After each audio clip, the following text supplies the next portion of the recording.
Best options would be downloading an app like... Isn't logging your workout very nerdy and a waste of time? No, it's not. Logging your workouts is actually very helpful. And in the long run, if you want to gain very efficiently and the smartest way, using the least effort possible, but getting the maximum results, logging your workouts are one of the tools you definitely need to use. For starters, logging your workouts means you're able to not only know what weight you used, how many reps, sets, what intensity, all of that. Apart from those basic ones, you can also log down whether you took pre-workout that day, how well you slept, whether you were fatigued when you were doing a set, or maybe you were doing a set and then you felt some knee pain while doing a set of squats halfway through. Did you rack the weight? Did you change the weight? How much weight did you use? Did you use maybe those elevated feet plates? All those things, all those minor things which add to your workout, but there's no possibility that you're able to memorize it in your head. The max you can memorize is what weight you used, how many sets, how many reps. And even that, I doubt you can do it, especially if you're doing 6 sessions a week, like most push-pull legs, and there are 3 different types of workouts. You've got a heavy day, a light day, you got to remember all those weights. It gets very stressful and confusing.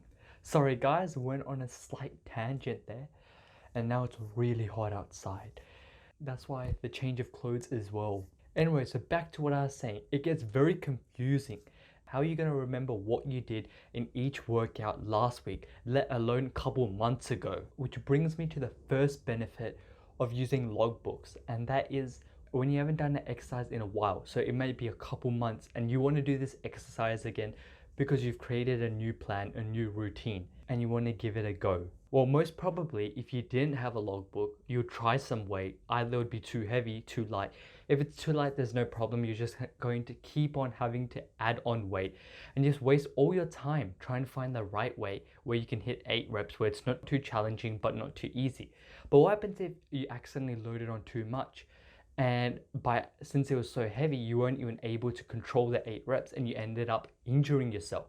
All these situations can be easily avoided if you have a logbook, because you can just refer back a couple months, this exercise, what reps, what weight you did. And since over time you probably got stronger, you could expect yourself to use a bit heavier weight compared to last time. But also, given that you haven't done the exercise in so long, it will feel new to your body again, and you may take a week to learn it. You may not want to increase it or decrease it because it's new to you, but you're also stronger. So you take in all those factors into consideration and you can make your decision. Now, just take for example, you go for a session with your gym bro, and that day you guys are all hyped. You want to go for the PRs, and let's say you haven't deadlifted in a while, and they want to say, why not everyone test their deadlift PRs, you know? Because everyone's got big egos. And you guys also take scoops of pre's, so you have a lot of caffeine in your body, and you put a huge PR up, and you feel good about yourself. You know what? Pat on your back, you king. But then the problem occurs when next week you come in, when it's a session by yourself, and you haven't taken the caffeine, so you have no stimulation, and your boys aren't there to hype you up. You're just by yourself. There's not that much arousal. And since you did that weight last week, you think, you know what, this week I'm also going to go for a PR, which is definitely not advised, going PR after PR. But even if you were to do that and you decide to put on more weight, most likely you're not going to be able to do anything close to that because you haven't deadlifted in a while. That was all because of the hype. Don't believe the hype. And you'll most likely injure yourself. So to not be an idiot, write your numbers down. The second thing is you can understand your performance in a more holistic sense. Now, your logbook isn't limited to just your sets, weights, reps, your performance in the gym. It doesn't have to be only quantitative. It can also be qualitative. And for those people who do science, you'll understand what I'm trying to say. Where you can write in descriptions, you can talk about your sleep. And now you might say, sleep, eating, calories, all these other things. Why do I need to meticulously track this? I'm just trying to enjoy my time in the gym. Now, I'm not trying to say write paragraphs or write an English essay, yeah? All I'm saying is you use 3 words. Either it can be 3 categories like good, okay, and bad. And so that day, let's say, you didn't sleep as well. You only slept 4 hours because you were up late at night. And the next day, so the day that you did sleep 4 hours, you had your normal session, you went in and you couldn't use as much weight because you were quite fatigued.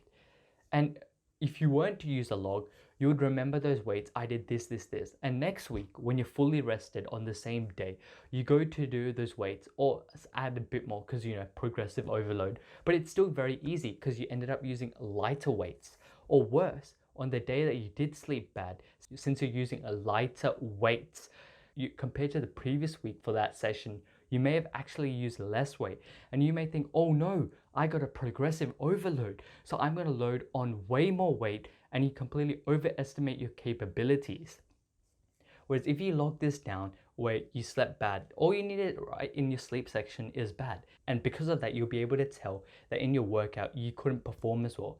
If you did take a scoop of pre to negate those effects, you could also write that you took pre-workout. And in this way, you understand yourself more and you understand the concepts of fitness and how they're intertwined more. It also saves a lot of time. Now, a couple weeks back when I went for a session on the squat and my knees felt bad that day. So I was like, I gotta hit my quads, but my knees are beat up. So I went to do hack squat, which still does beat up your knees, but I felt not as much. And I was perfectly able to hit the hack squat.